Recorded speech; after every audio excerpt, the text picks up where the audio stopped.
नमस्कार दोस्तों, स्वागत है आप सभी का आज की शानदार क्लास में, जहां हम एक बहुत ही महत्वपूर्ण और दिलचस्प टॉपिक को समझने वाले हैं। इसका नाम है अम्ल, क्षार और लवण। अब जानेंगे हम अम्ल के बारे में। जो अम्ल है या एसिड है, एसिड जो शब्द है वो एक लैटिन भाषा का शब्द है। और जो लैटिन भाषा में अम्ल को हम क्या कहते हैं, उसको कहते हैं एसिडस। एसिडस का जो अर्थ क्या होता है, तो आप बताएंगे। एसिडस का अर्थ होता है खट्टा।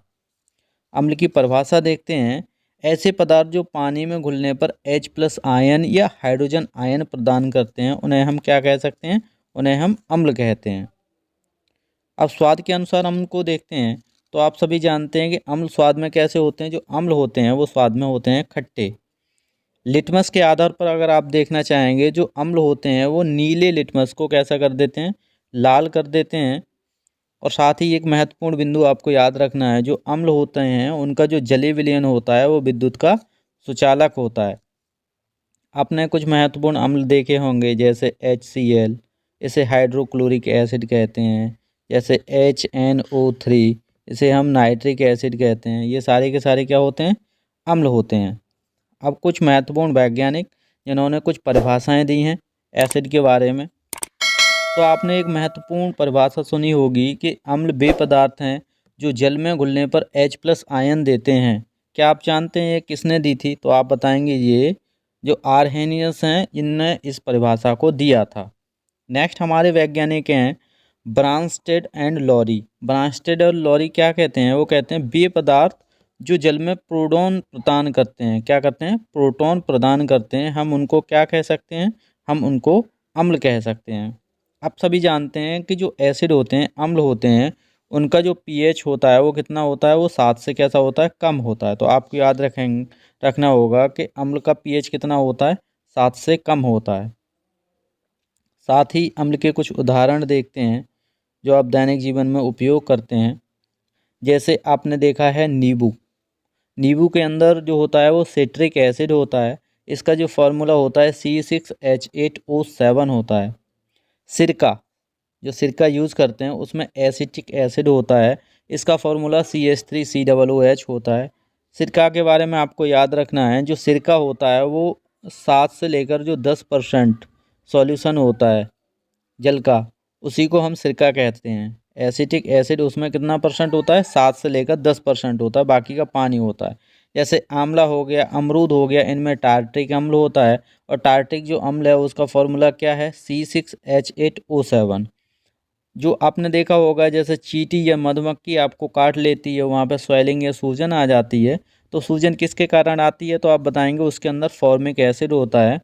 फॉर्मिक एसिड का फॉर्मूला होता है HCOOH। पालक और टमाटर के अंदर ऑक्जेलिक अम्ल होता है।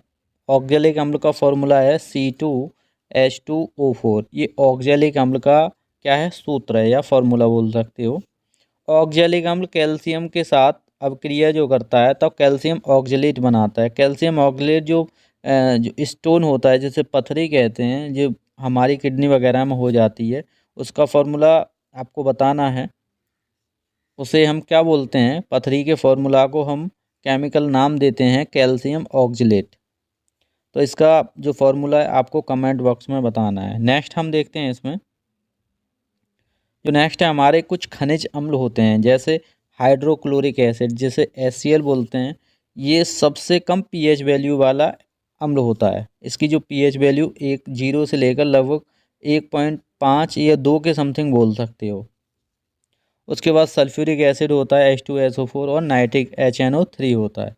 ये सारे के सारे इन्हें खनिज अम्ल भी बोला जा सकता है। इससे ऊपर जो दे रखे थे वो कैसे थे? वो प्राकृतिक थे, लगभग सभी प्रकृति में ही पाए जाते हैं। अम्ल का उपयोग आप सभी जानते हैं। अम्ल का उपयोग कहाँ किया जाता है? तो अम्ल का जो उपयोग है वो बैटरियों में किया जाता है। आप सभी जानते हैं बैटरियों के अंदर हम क्या डालते हैं? तेजाब डालते हैं। कुछ खाद्य पदार्थों में स्वाद बढ़ाने के लिए भी हम अम्ल का उपयोग करते हैं। प्रयोगशाला में अभिकर्मक के रूप में हम करते हैं और विस्फोटक बनाने में इसका यूज किया जाता है। जैसे TNT वगैरह जो होता है, TNT इसका फुल फॉर्म होता है ट्राई नाइट्रोटोलुइन। अम्ल के कुछ रासायनिक गुण देखेंगे। अम्ल जो होते हैं वो धातुओं के साथ अभिक्रिया करके लवण और हाइड्रोजन गैस देते हैं। उदाहरण देखेंगे, जैसे अम्ल हमने ले लिया HCl, या धातु ले ली हमने Na सोडियम। ये सोडियम के साथ अब क्रिया करेगा तो क्या करेगा, Na की जो है यारी है वो पक्की किसके साथ है, Cl के साथ। तो ये सबसे पहले एक लवण बनाएगा NaCl, जिसे क्या बोलते हो, साधारण नमक कहते हैं। प्लस यहाँ से निकलने वाली गैस होती है H2। अब अभिक्रिया को संतुलित करेंगे तो यहाँ आप देख रहे हैं यहाँ तो H केवल एक ही है और यहाँ H निकलने वाले हैं 2, तो यहाँ 2 से क्या करना है, मल्टीप्लाई। 2 से मल्टीप्लाई करोगे तो 2H और 2Cl होंगे, और यहाँ पर Cl एक ही है तो यहाँ भी 2 से करोगे तो Na कितनी हो गई, 2। तो यहाँ Na को संतुलित करने के लिए 2 से मल्टीप्लाई करो।